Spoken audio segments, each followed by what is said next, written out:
Sud Matin. 7h30, seconde édition de ce bloc d'information. Adjaratou Seigneur est de retour en studio. Bonjour Adjaratou. Bonjour Maria. Seconde édition que l'on démarre avec le décès du doyen des juges Samba Sall. Décédé hier, le doyen des juges Samba Sall sera inhumé à Sokone. Aujourd'hui, la levée du corps est prévue ce vendredi et le doyen des juges a été nommé en octobre 2015, sorti de l'école de formation judiciaire en 98, un grand procédurier très à cheval sur les textes selon plusieurs témoins. Un des juges Samba Sall a instruit plusieurs affaires, dont la récente affaire qui oppose Adji Sarr au député Ousmane Sonko, une affaire qui a entraîné des événements dramatiques au Sénégal. Le gouvernement hier, face à la presse, annonce une commission d'enquête. Le mouvement M2D approuve cette décision du gouvernement de mettre en place cette commission d'enquête indépendante pour le rétablissement de la vérité sur les crimes commis lors de la répression violente de ces manifestations. Le M2D rappelle les missions enquêter sur les crimes, combattre l'impunité. Le collectif Nyolanka a également réagi pour dénoncer cette tentative de communication publique visant à attribuer les événements violents récents comme étant causés par la plainte Adji Sarr. La plainte d'Adji Sarr contre le député Ousmane Sonko, il s'agit d'une manipulation de l'opinion publique pour salir l'image d'un adversaire politique et absoudre les responsabilités des autorités qui ont mal géré cette crise. C'est la réaction du collectif Nyolan. Et puis, retenez toujours concernant cette affaire que le chef de l'État par la suite réagit pour demander au gouvernement de prendre des mesures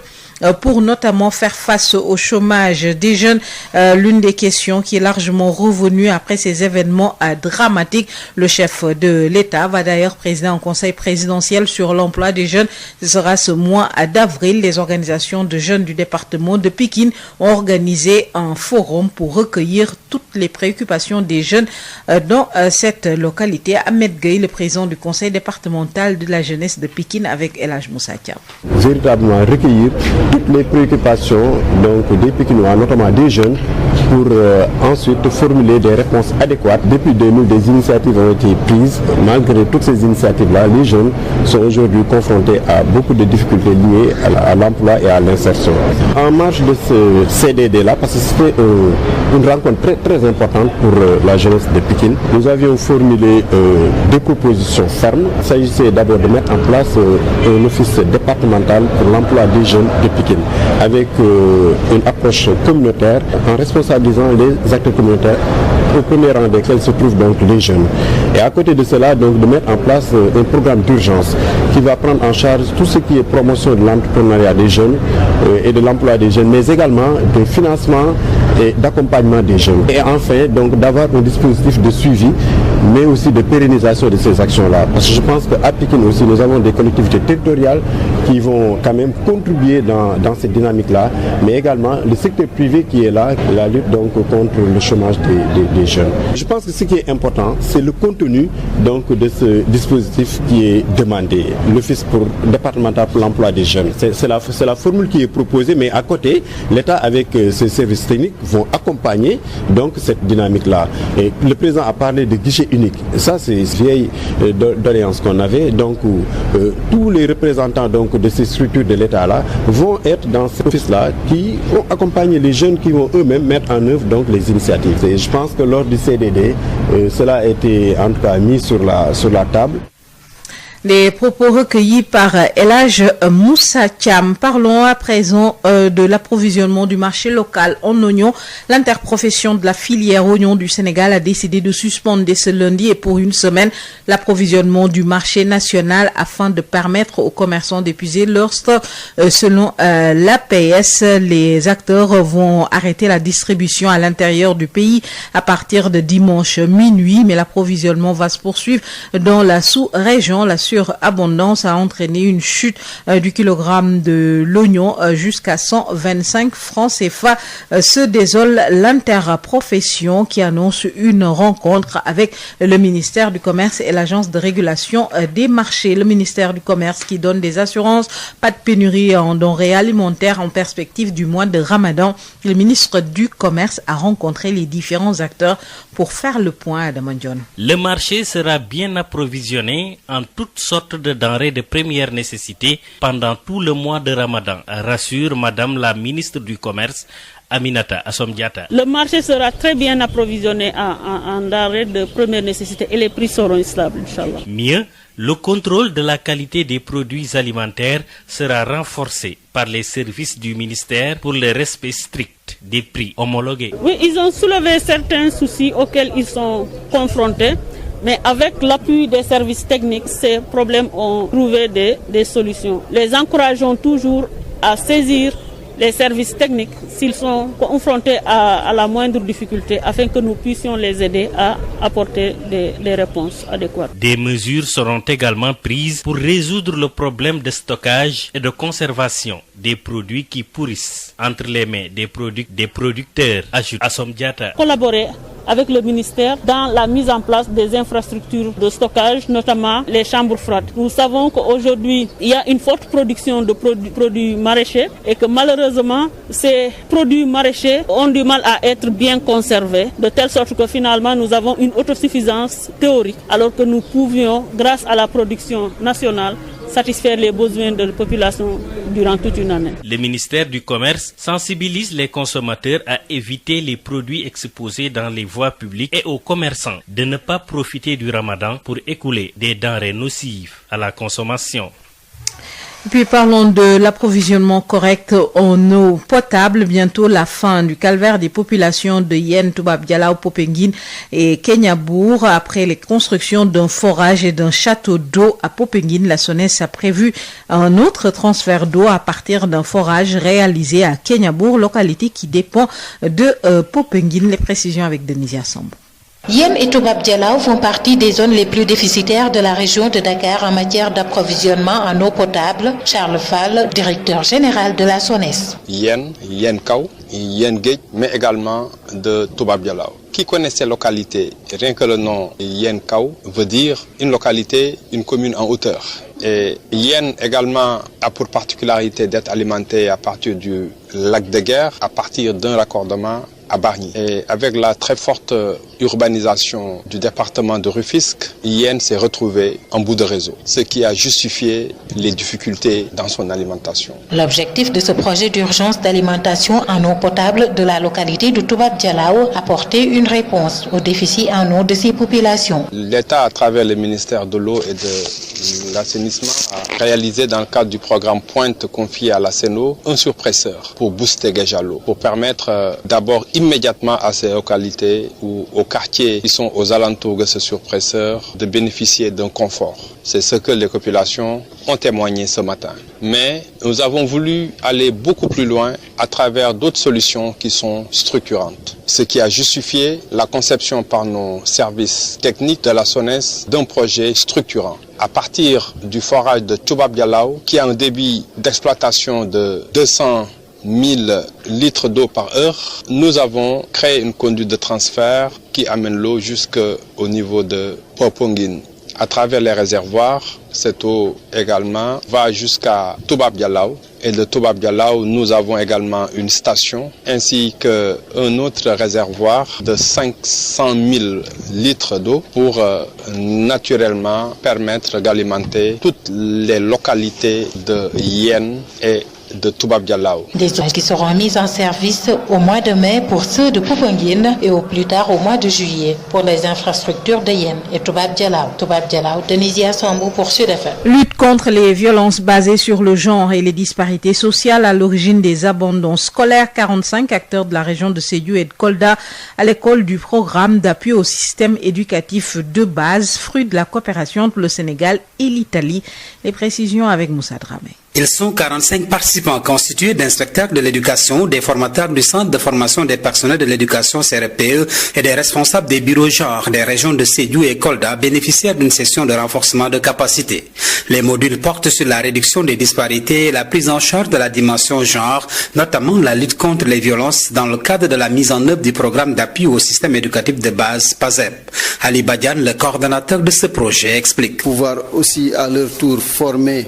les directeurs d'école, les principaux, qui à leur tour aussi vont former les enseignants pour l'intégration dans les enseignements apprentissages. La violence doit être bannie dans nos comportements de tous les jours et c'est le sens de cette formation. L'inspecteur Sanadi Diou y voit le rétablissement d'une justice sociale au profit des couches vulnérables. Beaucoup d'enfants porteurs d'handicap ont longtemps été laissés en rade et que maintenant avec ce programme, tous ces enfants donc porteurs d'handicap vont bénéficier de l'éducation comme tous les autres enfants. Une fois sortis d'ici, nous allons dérouler des sessions de formation au niveau des écoles du projet PASEP. Pour Mme Diao Hawakande, chargée des questions de genre à l'IA de Kolda, c'est aussi une réponse aux pesanteurs sociales et culturelles à rebondissements multiples. Les mariages précoces, l'utilisation des enfants dans le petit commerce, des filles surtout, des garçons dans le travail des enfants, les handicaps naturellement, c'est de sensibiliser d'abord les communautés,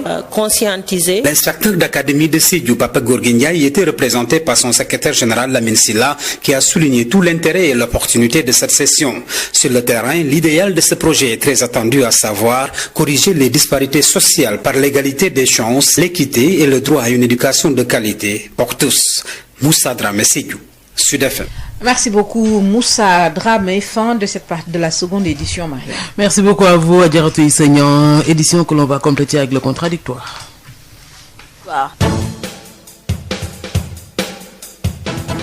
Le contradictoire, les lundis et vendredis, tous les sujets à controverse seront débattus dans le contradictoire. Un sujet, deux invités pour un regard croisé. Le contradictoire, c'est tous les lundis et vendredis sur Sud FM Sen Radio. Et le contradictoire de ce vendredi 9 avril 2021 s'intéresse encore une fois à la question de l'immigration irrégulière qui est au cœur des discussions entre les autorités sénégalaises et espagnoles avec la visite du Premier ministre Pedro Sanchez à Dakar. Et notre premier invité s'appelle Lamine Ley. Il est au micro d'Amadou Moustapha Dia. Lamine Ley, bonjour. Oui, bonjour. Vous êtes juriste spécialiste en migration. Oui. Alors aujourd'hui, donc, on va parler de la migration à l'occasion de la visite du Premier ministre espagnol au Sénégal. La question de l'immigration clandestine, dite immigration irrégulière aussi. Alors, avez-vous des chiffres exacts par rapport à l'ampleur du phénomène? Mais vous savez, actuellement, le problème qui se pose au niveau donc, de la gestion des flux migratoires, c'est le problème des statistiques. Même le gouvernement du Sénégal et les organisations internationales ne parviennent pas à avoir les statistiques donc, fiables concernant l'immigration irrégulière. Pourquoi? Parce que dès l'instant qu'on parle d'irrégularité, donc ce sera très difficile de pouvoir enregistrer les entrées, ce sera très difficile de pouvoir enregistrer les sorties. Ce que actuellement les gouvernants disposent, c'est tout simplement donc les sorties régulières, c'est-à-dire ceux qui prennent la voile normale. Donc dans ce cas, il y a un enregistrement au départ, il y a un enregistrement aussi à l'arrivée. Donc c'est pourquoi parler actuellement de chiffres, ce sera très difficile. Je pense que si vous remontez un peu au mois de novembre, il y avait une polémique entre l'État du Sénégal et l'Organisation internationale sur les migrations. Tout à fait. Donc c'est un problème de chiffres concernant donc, les jeunes qui ont péri en mer. Donc pour vous dire tout simplement la difficulté que nous avons actuellement à avoir des chiffres exacts concernant le phénomène de l'immigration clandestine.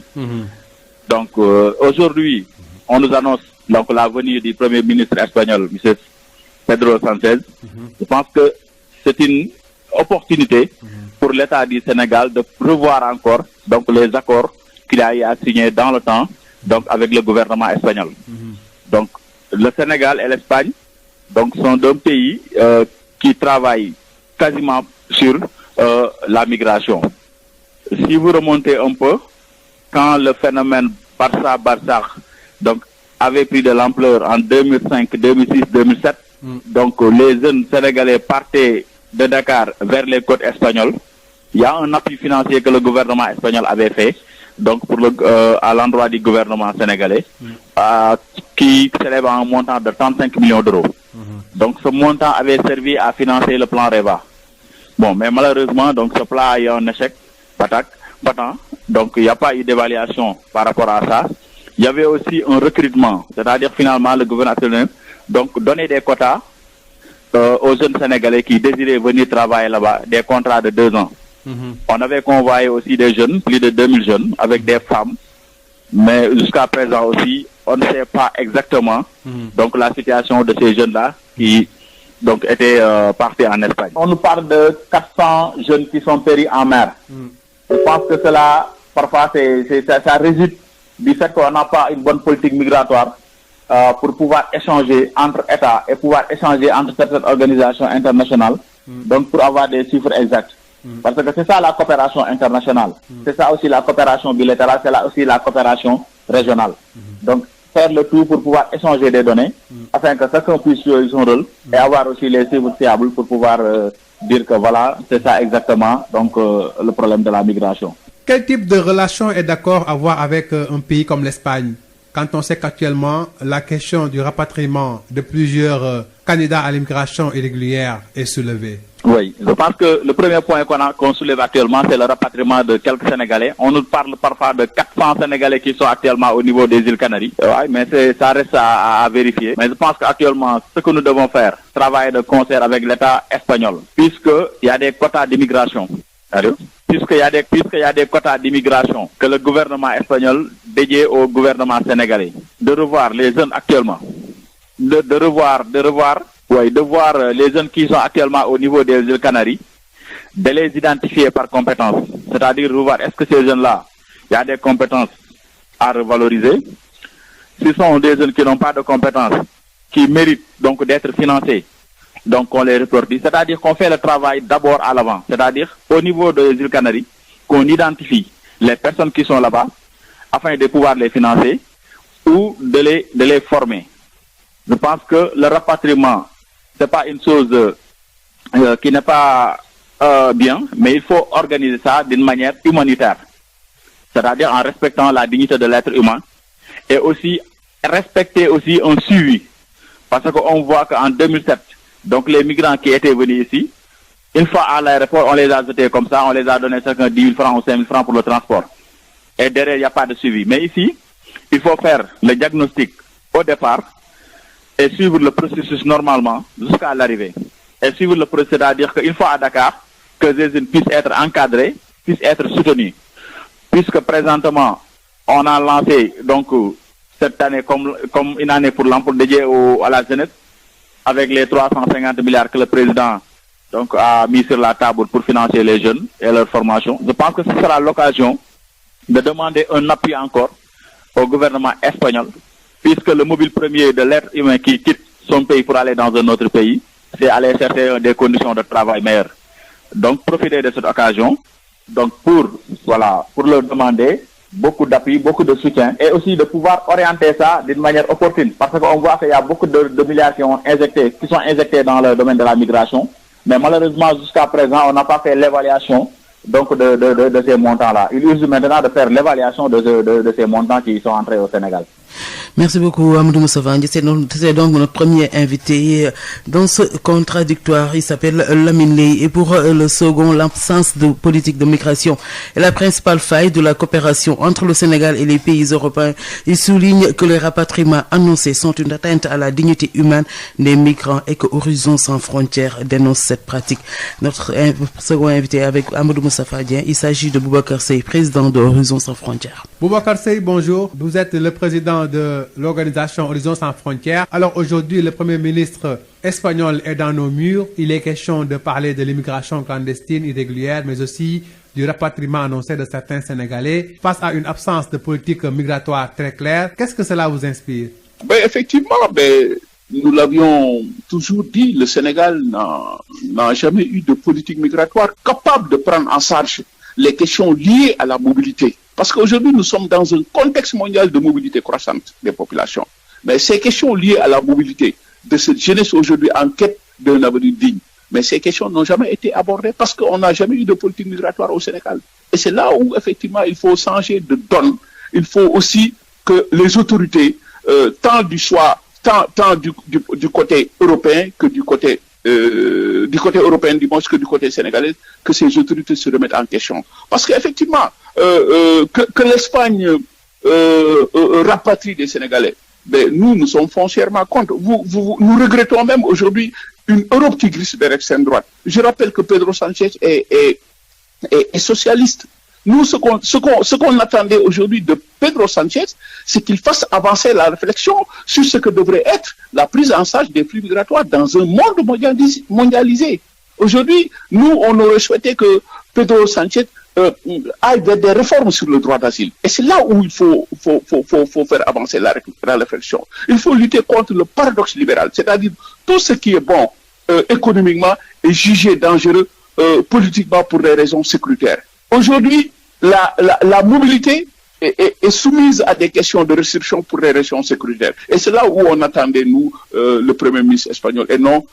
des séries de rapatriements. Nous sommes foncièrement contre et il faudrait que l'État du Sénégal refuse quand même de monnayer la dignité de ses fils pour des raisons de morosité économique. Il y a rapatriement quand il y a identification. Il y a rapatriement quand il y a accord. Si le Sénégal ne signe pas d'accord, il n'y aura pas de rapatriement. Et il n'est pas question aujourd'hui qu'on humilie ces gens-là à les rapatrier. Il faut que d'autres solutions soient trouvées. Et c'est ce qui m'a poussé tout à l'heure à parler de réforme de droit d'asile. Il faut aller dans ce sens-là. Et c'est là où on attendait malheureusement l'État espagnol, c'est là où on attendait aussi l'État du Sénégal, qui devrait prendre aussi ce leadership, vu la position géopolitique, géostratégique du Sénégal. Le Sénégal devrait quand même prendre ce leadership-là pour mettre en place une bonne politique migratoire. Mais malheureusement, tel n'est pas le cas. L'Europe a été formelle. Je crois que la ministre espagnole des Affaires étrangères a été aussi formelle lors de sa dernière visite au Sénégal. Oui. Tous ceux qui ont eu à prendre des embarcations de fortune pour arriver en Espagne seront rapatriés. Donc ça, c'est clair. Le dossier va à la traîne. Effectivement, il y a quelques semaines de cela, on a annoncé plus de 200. D'aucuns nous disent qu'il y a des rapatriements qui se font par compte-gouttes. D'autres nous disent que bon, voilà, le Sénégal est en train de négocier parce que ça risque encore d'animer ou bien d'engendrer d'autres tensions sociales, vu qu'aujourd'hui, voilà. Donc cette thèse est aujourd'hui avancée. Maintenant, ce qu'il faut aussi déplorer, c'est le fait qu'on prenne des gens pour les déverser comme ça. Un rapatriement, ça se prépare. On ne peut pas prendre les gens comme ça et les déverser au Sénégal. Il fallait préparer ces rapatriements-là. Il faudrait savoir les besoins de chaque rapatrié pour son insertion socio-économique. Il faut l'accompagner. Mais malheureusement, tel n'est pas le cas. On prend les gens comme ça, on les déverse au Sénégal. Et ces gens-là seront encore d'autres potentiels candidats à l'immigration clandestine parce que le problème est réglé. Il fallait étudier un rapatriement. Il faut des protocoles entre les deux pays. Il n'y a pas de rapatriement sans accord. Et généralement, pour chaque rapatriement, effectivement, il y a des compensations financières. C'est la raison pour laquelle je parlais tout à l'heure de protocoles entre les deux pays. Parce que ces rapatriés-là, il faut après les insérer dans le tissu socio-économique du pays de départ. Et c'est là où il y a faille. Il faut les insérer, c'est là où il y a faille. Et c'est là où aussi il faut revoir les axes et orientations stratégiques de l'aide au développement. Aujourd'hui, on revient encore sur le sujet. Des fonds ont été injectés dans le cadre de la lutte contre l'immigration clandestine. Mais aujourd'hui, vous conviendrez avec moi que le phénomène n'a jamais baissé d'intensité. Il est toujours là, donc il y a un problème. Je crois qu'il est temps quand même qu'on évolue dans la réflexion en efficacité pour qu'ensemble des solutions alternatives soient. Justement, par rapport à l'emploi des jeunes, qui est l'une des causes principales de l'immigration irrégulière, le président Macky Sall a annoncé des projets pour le recrutement. Pensez-vous qu'une telle démarche puisse régler la situation? Vous savez, nous avons vu des interprétations tendancieuses visant à réduire à sa plus simple expression le ras-le-bol de la jeunesse que nous avons vécu récemment. Je crois que ces événements doivent être décryptés et non réduits à un simple mouvement d'humeur. Nous avons une jeunesse internationale avec un degré de pénétration mobile supérieur à plus de 60%. Et cette jeunesse aujourd'hui a besoin de justice sociale. Cette jeunesse a besoin d'équité, mais aussi de principes d'égalité devant les questions d'employabilité. Nous avons aujourd'hui une jeunesse, il faudrait respecter cette jeunesse dans l'expression de ses convictions multiformes, désormais structurantes et structurées. Aujourd'hui, l'accent dans ce pays-là devrait être mis, la prise en charge des problématiques liées au chômage des jeunes. Il faut régler les problèmes d'extrême pauvreté. Il faut régler les problèmes du chômage endémique structurel des jeunes. Il faudrait régler les problèmes de l'employabilité. Et c'est bien possible. Il y a des filières aujourd'hui telles que l'agriculture. Moi, je dirais même l'agriculture devrait être aujourd'hui le secteur de relance de l'économie sénégalaise. Et bien d'autres secteurs aujourd'hui qu'il faudrait peut-être redynamiser le secteur informel pour pouvoir quand même réduire les risques à des proportions. Merci beaucoup, Boubacar Seye. Merci à vous, Amadou Moustapha Dieng. C'était donc à l'instant Boubacar Seye, le second invité de ce contradictoire que vous retrouverez dans nos différentes grandes éditions. Merci de nous recevoir chez vous exactement 55 minutes après 7 heures et comme tous les vendredis. On retrouve Mariam Aïda dans Sud Éducation. Bonjour chers auditeurs, bienvenue dans ce numéro 118 de Sud Éducation en compagnie de Mariam. Bonjour Mariam. Bonjour Aïda. Alors, Mariam, aujourd'hui, moi, je vais être ton auditrice, de Facebook ou d'où tu veux, parce que c'est moi qui vais te poser la question qui me taraude. J'ai rencontré beaucoup d'enfants, je rencontre beaucoup d'enfants dans le cadre de nos activités, même en centre de loisirs, etc., ou des enfants qui n'arrêtent pas de nous dire « je suis canadien, je suis italien, je suis français, ma sœur est née aux États-Unis, mais moi je suis née à Bangkok ». Et pendant qu'ils nous disent ça, je me rends compte qu'ils n'ont aucune référence par rapport au Sénégal. Ils s'enorgueillissent d'être nés ailleurs et d'avoir une nationalité d'ailleurs. Alors moi, ça m'inquiète beaucoup et je voudrais que tu me dises pourquoi il est tellement important que les parents inculquent à leurs enfants cet amour du pays, même s'ils sont nés ailleurs. Bon, alors il faut peut-être aller chercher le problème aux racines, puisque nous savons qu'il y a des parents qui font exprès de faire naître leurs enfants à l'étranger, puisqu'ils pensent que avoir une nationalité étrangère donne plus de chances à leur enfant de réussir. Et donc forcément, l'enfant va baigner dans cette idée, va grandir avec cette idée, et donc comme tu dis, va s'enorgueillir de cette nationalité étrangère. Pourquoi est-ce qu'il est important d'aimer son pays? Parce que c'est le pays pour lequel on va travailler normalement, parce que en fait tout pays investit dans ses enfants, dans l'instruction de ses enfants, parce que ce sont ces enfants-là qui vont ensuite diriger le pays et qui vont surtout faire avancer le pays par leurs inventions, par leurs innovations, par aussi justement cet amour inconditionnel de leur terre qui va faire qu'ils vont avoir envie que cette terre aille plus loin, toujours plus haut et soit peut-être au devant de la scène. Je pense que ici au Sénégal, puisqu'on parle vraiment de notre pays, il y a effectivement dans toutes les couches de la société un défaut de cet amour inconditionnel de notre pays, et je dirais peut-être même d'un espoir en fait, parce que les enfants sont porteurs d'espoir, et donc les enfants, nos enfants, beaucoup de nos enfants rêvent plutôt d'ailleurs, rêvent d'exploser ailleurs, rêvent de briller ailleurs, et parce qu'on leur fait rêver d'ailleurs, et parce que aussi tout est très interconnecté, même notre télévision parle beaucoup de cet ailleurs, Internet déverse des images de cet ailleurs aussi, qui est sublimé et qui donne l'impression que chez nous, eh bien, ce n'est pas très bien, ce n'est pas très cool, comme diraient peut-être les jeunes, et que c'est beaucoup mieux justement dans d'autres pays où ils rêvent d'aller. Et c'est pour ça d'ailleurs que nous avons des jeunes enfants, parce que c'est maintenant de jeunes adolescents qui vont s'embarquer dans des embarcations de fortune et qui vont donc braver tous les dangers de la mer pour essayer d'aller vivre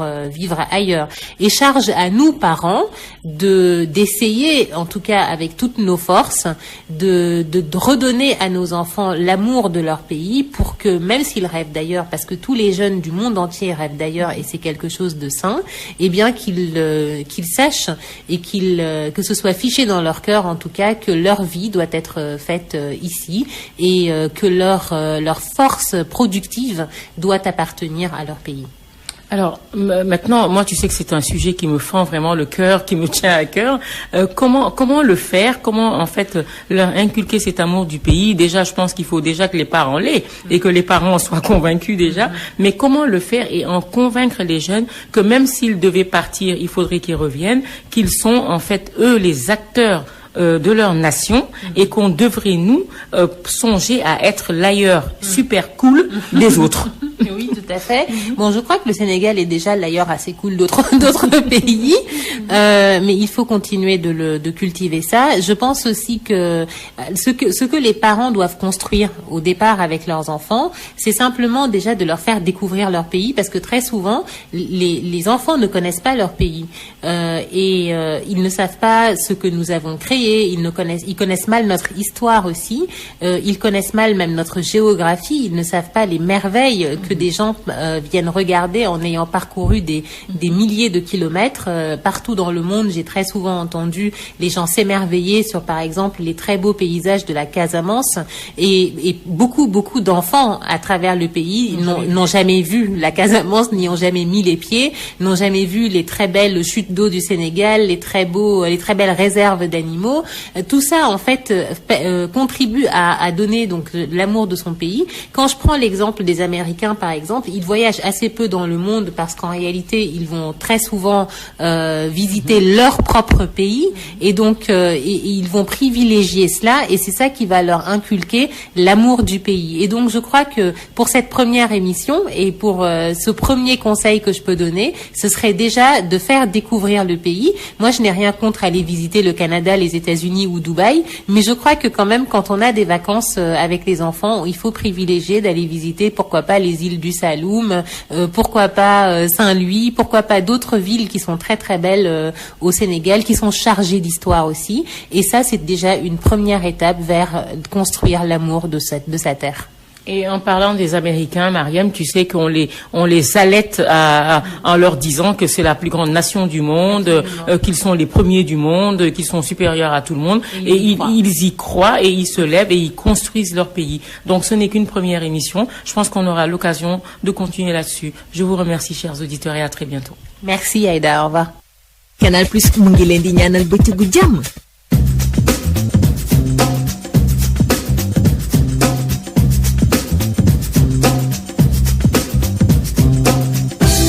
Sud Matin.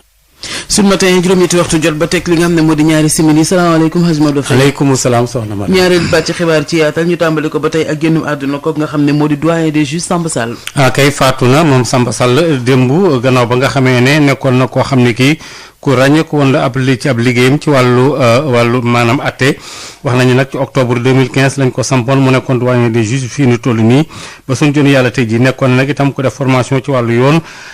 ci wat atum 1998 gannaaw ba nga xamante wax nañu ne ma nga fekk baax ca gox yële mu gane àddina ca boori Sokone ca Saloum mbiri Adji Sarr nag ak itam kii nga xam ne moo di Ousmane Sonko moo yore woon këyit yooyu la fii ñu toll nii am na nag yeneen i mbirit yoo xam ne daanaka jaaroon na ci taabalam mu mel ne Khalifa Ababacar Sall ak yeneen i tomb yoo xam ne yi daal ci wàllu réew mi ni muy tëddee dénkoon nañ ko moom Samba Sall moom nag démb lañu wax ne daal gannaaw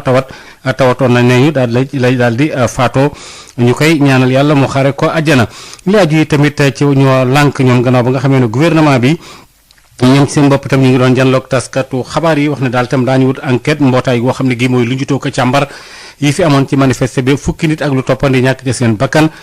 ñu ne daal itam am fu ñu ko bëgg a wéer ñu ne déet mbir mi kat buñ ko wéer fenn ndax itam am na ci loo xam ne complot d'état moom buñ ko ci dindi mukk itam complot am na ci ñoom loolu la ñu wax ñoom waa ñoo lànk ñooñu wax MDD nag na ñoom ñi ngi rafetlu bu fekkente ne daal daañu wut mbootaay goo xam ne gi lépp dana ko war a mën a leeral te du wate taxas wet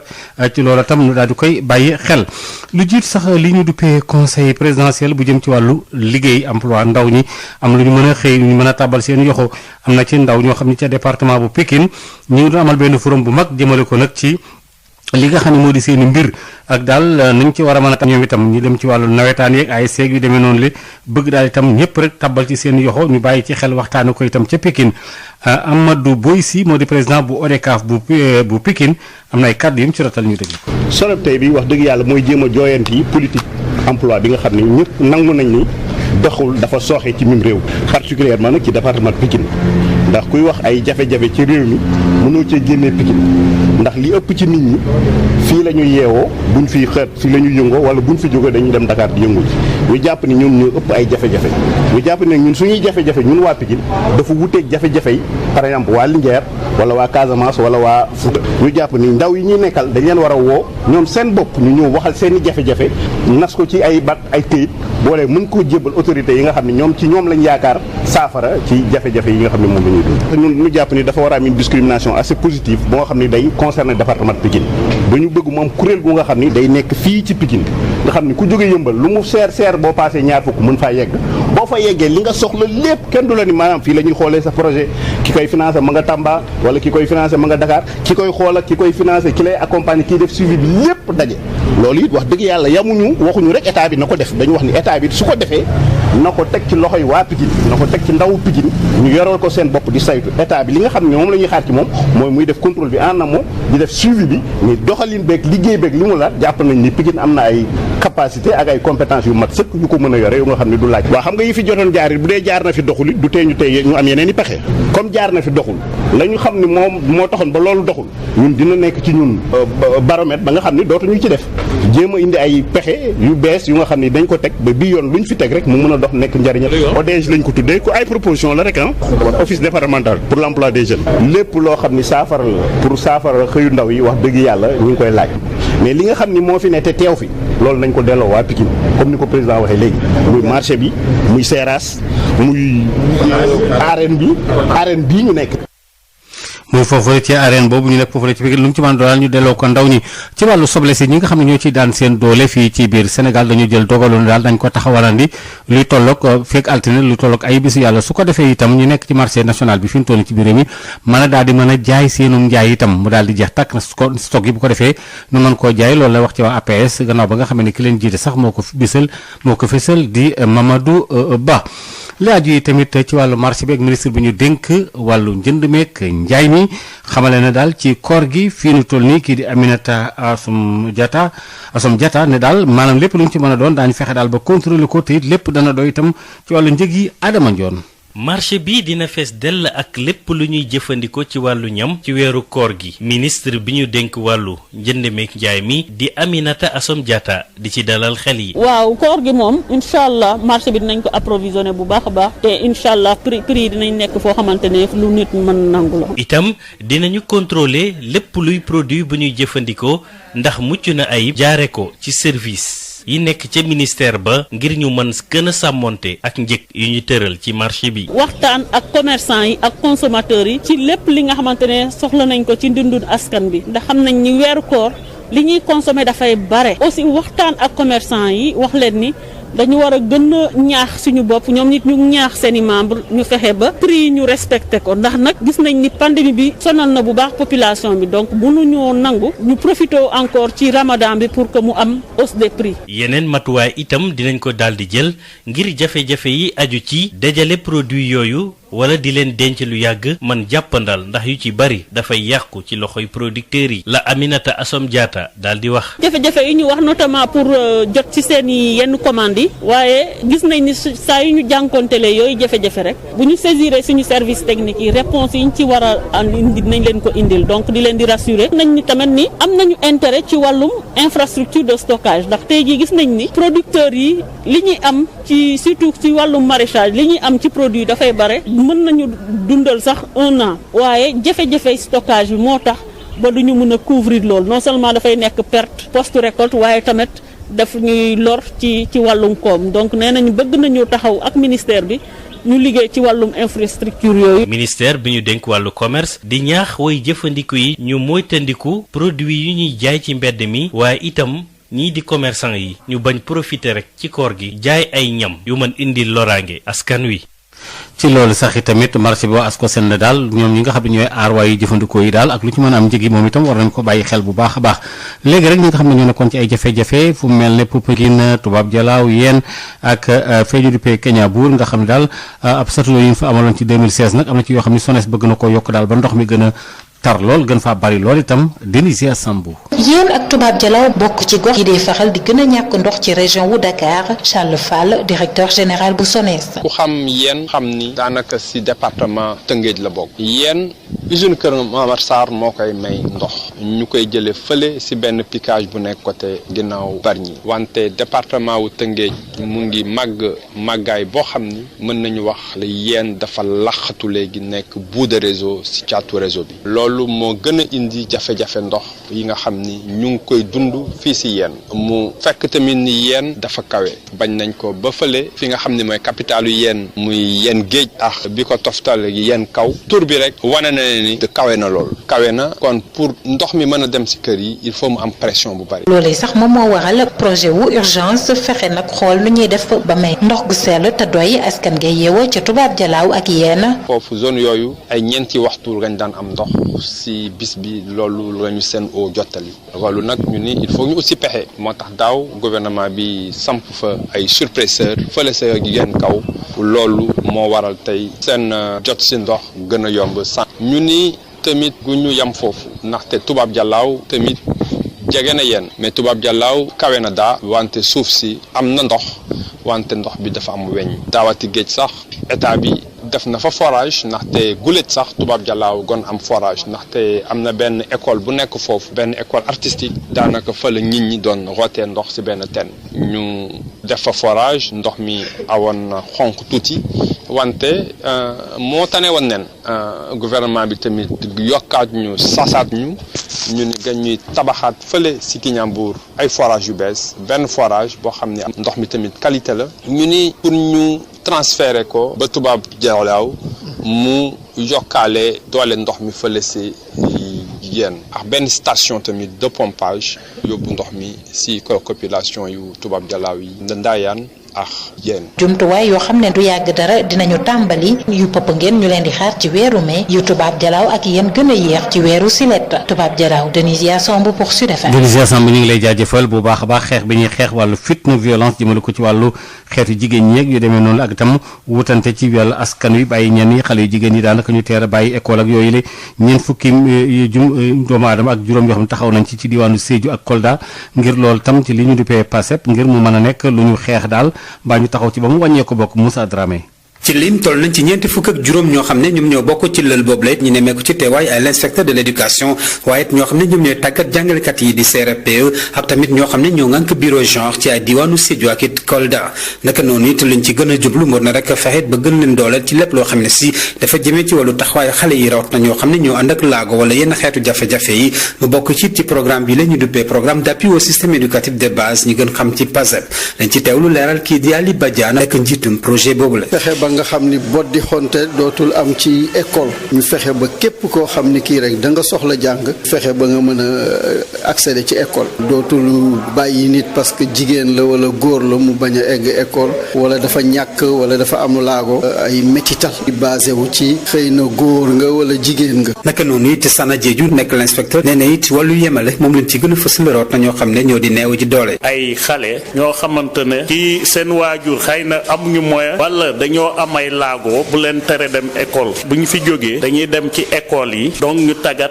enseignants yi appliquer loolu ci seen école yi. soxna si di madame Diaw Hawa Kandé ñëre bureau genre ci inspection d'académie bu Kolda jàngat ba mu ci indi moo ne rek jafe-jafe yi ci wàllu aada ak cosaan yoo xam ne dañ ko ci nemmeeku waras na ci rotal saafara. jëfinu cosaan ak aada sëy yu teel yi ëmbal xale yi teel yàq seen jàng di liggéeyloo xale yi jaay wala di leen liggéeyloo yeneen liggéey xale place am si jàng la métier wala école dafa war a jàng dara ba xarañ ci su màggee mu mun ci liggéey. inspecteur d'académie bu Sédhiou Papa Gorgui Ndiaye ki ko fa teewal di secrétaire général Lamine Silla addu ci lépp loo xam ne si mu ngi aju ci wàllu njëriñu lël bi ci leen ciy gën a séntu bokk na ci wàllu yemale ak it lépp loo xam ne si mu aju ci wàllu ak yelleef askan wi rawat na ci yemale boo xam ne moom la ñuy gën a séntu ci wàllu njàng meek njàngale bi ki doon jokkoo ak yéen ci Sédhiou Moussa Dramé pour Sud FM. Moussa Dramé coow li amoon ci 1989 ci diggante Sénégal ak Mauritanie toll ci fanweeri at yàlla daanaka ak ñaar booba léegi itam am ci ñooñ dañoo nekkoon ci ay jafe-jafe ki tolof tolof ak benk ñi ngi koy dund rawat nag way daw làqu yi kenn ci ñoom ak pàttalikoo li ñuy dund jamono yu ñu toll Abdoulaye Diop waxtaan ci ak Yves Tendeng. tey jii 9 avril la ñuy màggal fanweeri at ak ñaar muy njëlbeenu tooxu duuna yu xewoon diggante Sénégal ak Mauritanie tooxu duuna yoon waraloon nu ñu dàq ay junne nit ñu ñuul yu ay Mauritaniens Sénégal ak Mali. ñun nag réfugiés mauritaniens dañu am njàqare lu rëy njàqare li mooy à chaque fois dañuy wax sécurité dans la sous-région terrorisme baa ngi fii migration clandestine ak lépp lu nga xam ni dañ koy wax ñun ñu xool affaire réfugiés yi daal ñoom duñ ko ci wax te ñun ñu xool ne question bu importante la ndax ay junne nit buñ leen jëree bàyyi leen ci vallée bi xamoo kuy kan amuñu këyit amuñu dara lu nekk nag nekk ci ñu yaakaar ni foofu la ñu waroon commencer ñu jaaxle duñu gis député wax ci duñu gis ministre wax ci te ñuy ay doomu réewu Mauritanie yu nga xam ne ñu ngi fii ci Sénégal loolu nag ñu yaakaaroon ni gannaaw bi ñu gërëmee président Macky Sall ak Ghazouani bi ñu defaree pont waaye ñu yaakaar ni loolu rek du doy lii doy mooy jàmm ndax jàmm ci la yépp xej ñu jàppale ko mu recevoir ñu waxtaan ak moom ci situation bii parce que ñun dañu taxaw pour jàmm am diggante ñaari réew yi jàmm jooju nag fii lay jaar ndax président doon bu soobee yàlla moom mooy président africain yi bu bëggee am woy ba nga xam ne Abdou Diouf amoon na ko en 1980 mooy mu kii Afrique australe yépp mu kii ko pour la liberté des sud-africains noirs Macky Sall buntu ngi nii mu jaar ci pont bi pour Mauritaniens noirs yi am jàmm nga dellu si nag ci OFADEC mi nga xam ne tamit dañ ko remplacer beneen ONG muy GVS ñu leen di xamal nañu liggéeyandoo réfugiés yi ñu bañ nekk rek ñu nga xam ne dañu leen di jox rek di leen jox waaye ñu nekk ay partenaires. li aju ci membre yi nga xam ne ñoo bokk ci coordination sénégalaise bi jëm ci wàllu ñuy yëngu ci aj Màkka gi ak umra fële ca kaw féeteeg boori Kaolack ci xeex bi ñuy xeex wàllu tawat ji di Covid 19 bi demoon nañ xalifa général Medina Baye dalal na leen bu ak itam bu Kaneen ak Léona Niassène ñu waxtaan ci yu bëree bëri génne nañ fi ay masque nag joxe ko ak itam gel yeeg yu demee noonu jëmale ko ci këru diine yeeg daara yi daal ngir itam loolu mën a nekk loo xam ne dañuy ñaax askan wi ci xeex bi ñuy xeex mbas mi.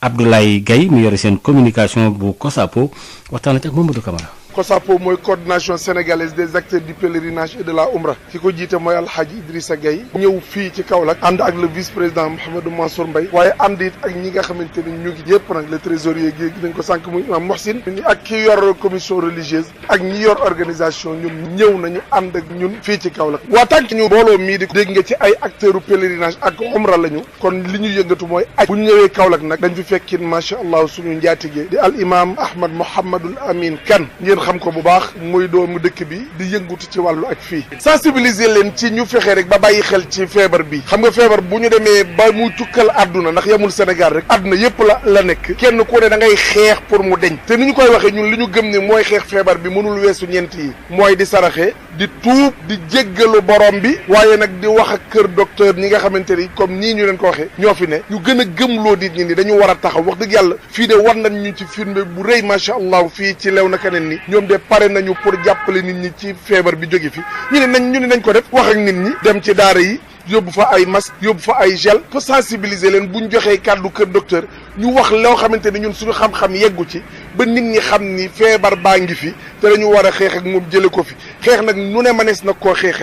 nañ ko ci masque xeex nañ ko ci gel waaye wax leen ni vaccin bii ñëwit ñun ñëpp dañ ci war a def yitte pour jëfandikoo ko ndax kat yonent bi alayhi salaatu wasalaam dafa ne bu ngeen feebaree na ngeen faju jàngoro ju yàlla wàcce na saafaraam ñii dañ koo xam ñii réele ko te it nag vaccin bi day doon prévention te mieux vaut prévenir que guérir buñ mënoon a fexe ba jël prévention bi ba du ñu yegg ci guérison day gën yooyu yëpp daal bokk na ci li nga xamante ni tax na COSAPO jóg ba ñëw fii ci Kaolack war a demit yeneen région. jërëjëf Abdoulaye Gaye bokk yi kon ci loolu soxna Maria foofu la ñuy daal di taxawani. jërëjëf Maodo Faye jaajëfal nañ la bu baax a baax ñu daal di wéyal xibaar rek ni ñu ko defee àjjuma bu nekk ak contradictoire. le contradictoire. le contradictoire di wute gis-gis ci ñaari kàngam yu bokk benn yoon ku nekk ak sa gis-gis ku ne itamit ak ni nga koy càmbaree altine ak àjjuma.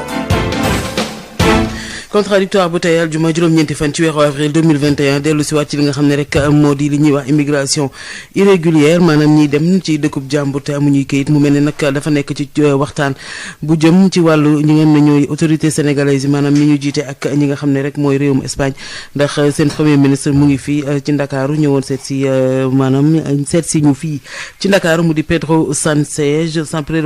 nag defe naa ne am na loo xam ne ñu ngi ko yëkkati dem ba tey bu jëm ci coow loolu nga xam ne moo di immigration irrégulière ki ñu ciy njëkk tàllal micro moo di Lamine Lay ki bi seqal waxtaan moo di Amadou Moustapha Dieng. Lamine Lay maa ngi lay nuyu. waaye maa ngi lay fay. yow juriste spécialisé en immigration nga tey ñu waxtaanee lépp jëm ci wàllu immigration ginnaaw bi nga xamee ne premier ministre espagnol dafay ñëw Sénégal alors ñu bëggoon xam ci wàllu càmbar wàllu lim ndax am ngeen yéen ñiy liggéey ci wàllu woowu noonu ay lim yu takku yoo xam ne mën nañ ko xayma. waaye tey dinaa ne dina xaw a jafe trop pour ñu mën a joxe ay lim ci xale yi nga xamante ne fii dañuy dem di jël gaal gi parce que lu tax dañ ne nuñ koy defee déjà jaarul yoon ndax su jaarul yoon doo ko mën a enregistrer doo mën a xayma exactement kan ak kan moo dem ak kan ak kan moo dikk li nga xamante ne si moom la ñuy am comme ay chiffres yi nga xam ne si dañ ko mën di joxe parfois mooy ñi nga xamante ne si dañuy jaar si yoon bi normal ñooñu lañu mën a xayma ne ñii kat ñoo fi génnee wala ñii kat ñoo fi dugg te loolu police de l'air et des frontières ñoom ñoo koy def mais nag fii ñu toll nii problème statistique la ñu am parce que mënuñu xayma ñaata nit ñoo dem ak ñaata nit ñoo dikk ndax soo xoolee fan yële ci weer yee ci weesu rek gouvernement Sénégal ak benn organisation bu ñuy wax OIM amoon nañ ay réeroo tuuti ci wàllum chiffre ñi naan xale yi nii la toll ñu dee ci géej gi nii la toll ñee wedde ko na kii moo tax muy wane ne difficulté bi nga xamante ne ci am na pour ñu génnee ay chiffres yoo xamante ne ci dinañ koy mën a teg ci table bi ñu limoon tey ëppoon na ñaar téeméer lu ñu doon wax suñu OIM déggee ndax ñeenti téeméer it lañ doon wax yoo xamante ne ci deew voilà lañ doon wax ne ñàkkoon nañ ci seen bakkan te aussi loolu rek dañ ci yokk ne xëy na peut-être suñu amoon benn politique migratoire bu baax donc dina mën a saafara donc problème statistique parfois yi nga xamante ne ci moom la ñuy jànkoonteel ak aussi dina baax tamit ci dëkk yi di gën a lëkkaloo pour mën di échanger ay données su ko defee ku nekk dina xam situation migration bi actuellement fan la mën a toll. ndax léegi jotul nag ndax di càmbar yooyu la accord ak xool fa la ñu war a mën a jëm ak xeetu doxalin yu ni mel. waaw accord yooyu noonu bañ koy signé dafa fekkoon ne 2005 2006 li ñuy wax Barça wala Barsax ñu doon jël gaal yi di dem ñu gis ne sénégalais yu bëri dañ doon jël gaal yi donc di dem fële ñuy wax îles Canaries yi jaar foofu pour mën a dugg biir Espagne ba ñu demee nag ba affaire yi tar fa ñu bëri fa trop gouvernement espagnol wane ne il faut que mu mën a lëkkaloo dëkk yi nga xamante ne si fa la ñuy jógee pour mën a saafara li nga xamante ne si moom mooy problème bi. ba mu ñëwee am na lu mu xaatim ak gouvernement Sénégal lu mu xaatim mooy saytu nan la ñuy def ba aar donc waaxu géej gi maanaam frontière yi géej gi nan lañ koy def ba aar ko donc ñu dugal ci xaalis bu bëri ba pare ñu ne aussi dinañ fexe ba lépp li nga xamante ne si liggéey la bu am foofu noonu dinañ ci may Sénégal su ko defee mu tànn ay ndaw yoo xamante ne leen mën a yóbbu foofu noonu donc mu wax ñu koy tuddee ay quota d'immigration bañ ko defee aussi tamit gis nañ ne am na ñaari junni ndaw yoo xamante ne si Sénégal yóbbu woon nañ leen am na ay jigéen sax yu si bokk ñu demoon foofu doon liggéey ak ay contrat yoo xam ne si ñaari at la doon kii mais gis nañ ne après amul benn suivi ak aussi benn retour boo xamante ne si am na si ndax ñu bëri xamuñu exactement si yenn situation lañ nekk si ak yenn condition lañ nekk kon dafay jaadu tey ñu dégg ne premier ministre espagnol daf fay ñëw Pedro Sánchez dafay jaadu tey ñu gën a xoolaat accord yooyu noonu ba lu ñu daloon ci bu njëkk mu ba ñu dalaat ci bii nii ñu fexe ba tey bépp sénégalais boo xam ne si nekk na foofu noonu ñu dañu lay rapatrier ñu fexe nañ mën a xayma sénégalais yu fa nekk ak compétence yu ñu am maanaam ku nekk métier ba xam ba am nga métier wala amoo métier su fekkee amoo métier ñu xool naka lañ lay mën a jàppale une fois au Sénégal ñu financé la je pense que suñ ko defee depuis foofu noonu xam ko suñ ñëwee Sénégal dañuy def suivi bi rek mu daal di yomb te aussi dina yomb aussi tamit ci gouvernement bi puisque dane année bi da koy déggee jeunesse bi comme que président dafa génnee 350 milliards yoo xam ne dina ko teg 150 milliards am pour année 2021 bi la war nañ mën a demander encore donc beaucoup d'aide au financement ci dëkk yi nga xamante ne si ñoom dañuy accueillir ay immigrés kon loolu ay opportunités yoo xamante ne si la gouvernement Sénégal war na ko mën a am tey poser ko sur la table ndax soo xoolee suñu relation ak Espagne ci mois de novembre bi rek am na accord boo xamante ne si signé nañ ko ci li ñuy wax la portabilité des droits sociaux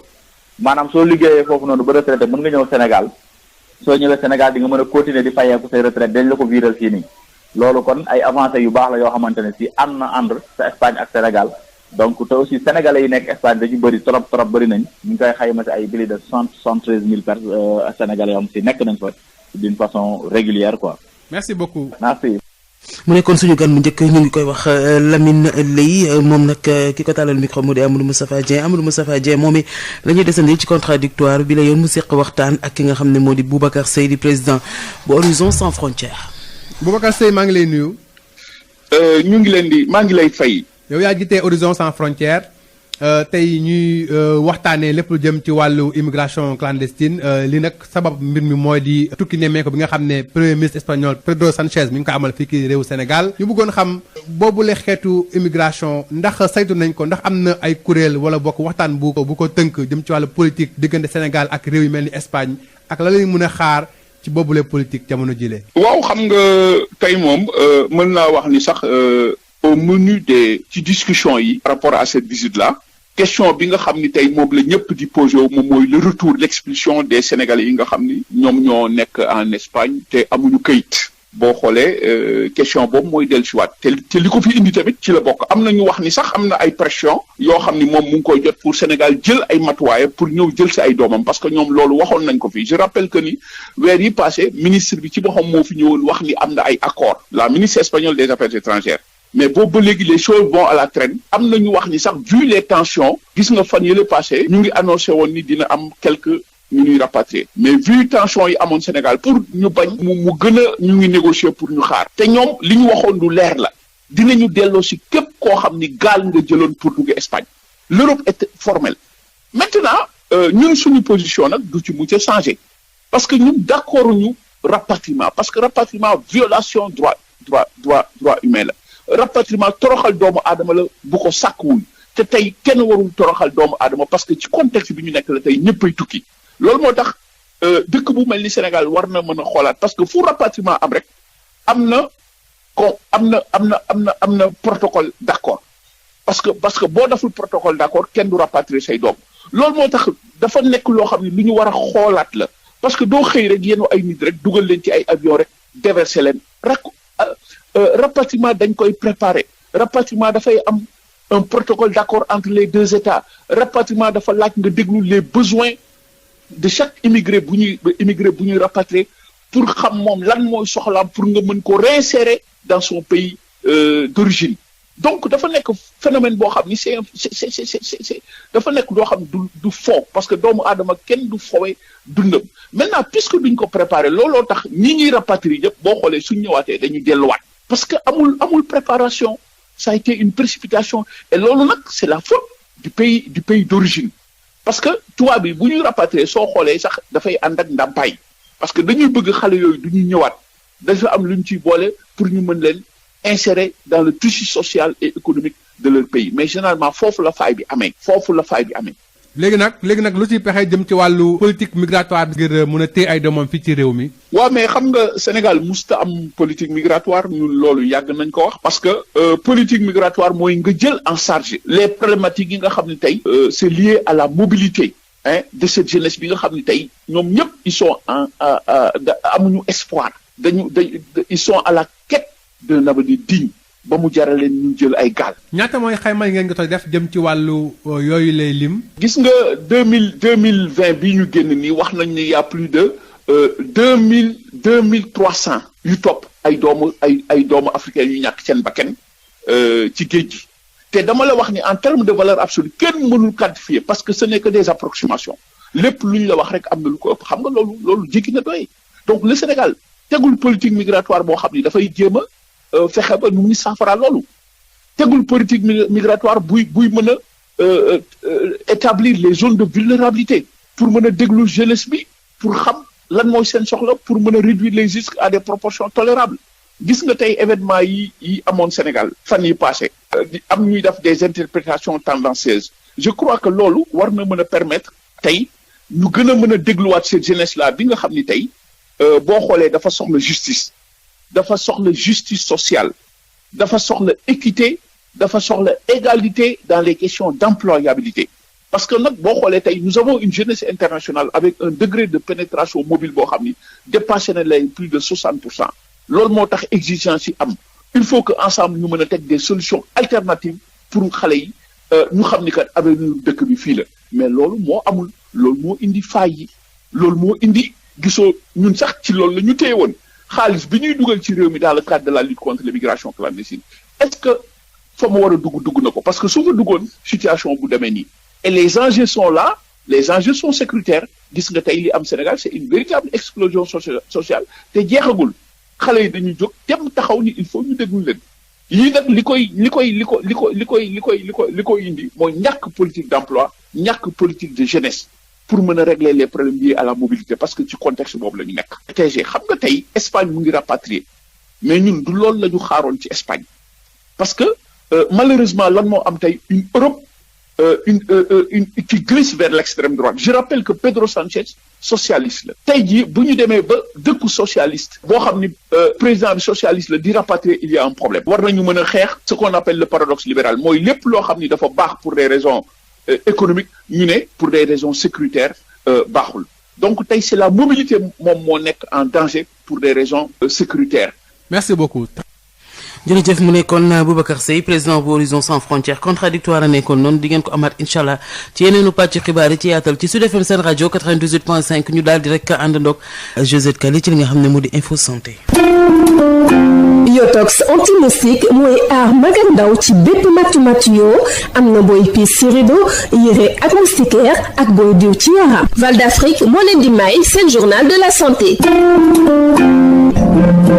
dal leen jàmm Croix-Rouge bu réewum Sénégal moo jébbal ab ambulance médicalisée poste de santé bu Daaru Xudoos bi le doxalin ñëw ngir yombalal ñiy jël maladie di leen yóbbu ci centre de référence yi loolee nga xam ne jafe-jafe gu rëy la ci boobee diwaan Babacar Sow. ab ambulance médicalisée bu yees peq lañ doon jébbal poste de santé bu Daaru Xudoos commune bu nekk ci département bu Tivaouane Croix-Rouge sénégalaise doon def li ni mel dina dimbali askan wi rawatina ñi nga xamee ni ñoo nekk ci waa kër docteur ngir malade yi nga xamee ni dañ doon ma ay jafe-jafe ngir ñu yóbbu leen mu yombal li ni mel rawatina béréb yi nga xamee ni mucc na ayib mën a tax seen yaram bu sutantee ñu toppatoo seenub tawféex di loo xam ne lii yàgg nañ koo jooy ci gox bi ñu déglu ci soxna Ndeye Mbaye première adjointe au maire bu Daaru Xudoos. sant nañu le docteur Abdou Khadre Thioune et son équipe sant ñi nga xam ne liggéey nañu ci yëpp ci mbir mi ba mu taxaw nii ndax xëy na mën naa ni sax lu mën nekk la waaye dafa naa seen taxawaay ak taxawu askanam ak générosité am tax na affaire bi gën a gaaw mais tax na affaire bi gën a rafet ñu ngi sant aussi Croix-Rouge dellu saa di ko sant ndax lii danañu dimbali ñu mën évacuer suñu ay malade yóbbu leen ci bërëbu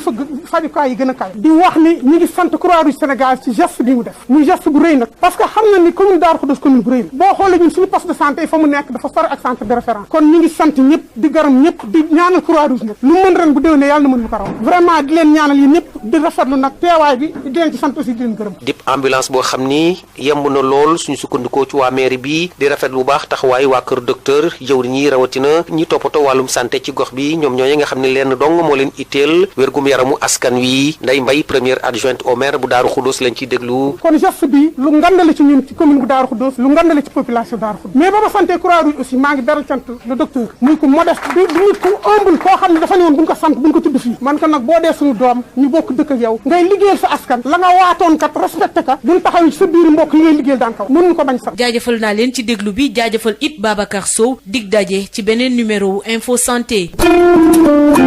Yotox anti-moustique mooy aar mag ak ndaw ci bépp matu yoo am na booy piis ci rido yére ak moustiquaire ak booy diw ci yaram. Val d'Afrique moo leen doon may c'est le journal de la santé. loolu jàkk moo di Josette Kali bu ko defee rek lii di Sud Éducation ñu daal di koy def fii ci kanam incha allah di ngeen ko amaat ci yeneen suñu jotaay yuy xibaar 42 minutes maanaam ñeent fukki simili ak ñaar moo tegu ci juróom-ñetti waxtu ngeen di ñuy rek déglu ci Sud FM seen rajo 98.5 ci Ndakaaru lëkkaloog suñuy diwaan ngeen ñuy déglu itam ci li ngeen ne moo di YouTube waaye itam ci www.sudfmsenradio.com jaajëfal leen bu baax a baax yéen ñi saxoo di wéttali ko rajo bi de waaye di jaajëfal bu baax a baax Assane Thioune mi nekkoon ci wàllu xarala gi ak ñi nga xam ne rek mooy waa rédaction dinañu teewaat incha allah 9h ngir yeneenu tënkum xibaar ginnaaw bi alkitaab ngeen di am mu di seen émission ak ñoom Moussa Mbacke Sylla ak Alioune Mbaye ñu ngi leen di ziar bu baax a baax a baax te di leen ñaanal aljuma ak jàmm di leen jox dig daje incha allah altine bu soobee yàlla 6h30.